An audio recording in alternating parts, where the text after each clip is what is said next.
அந்த கிழவன் டார்ச்சர் பண்ணிட்டு இருக்கான் பாரு. அரை விட்டு அடிச்சு எடுத்து போய் பைத்தியக்கார ஆஸ்பத்திரி வச்சாருக்கியா? அந்த கிழவன் என்ன ஊரா? என்ன வயசுல இருக்கும்? அவன் அப்படியே எட்டி உதயா.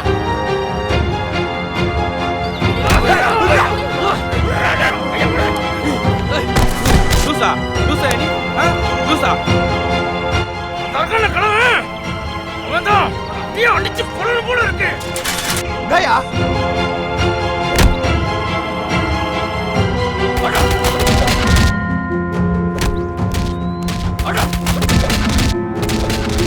என்னதான் பிரச்சனை?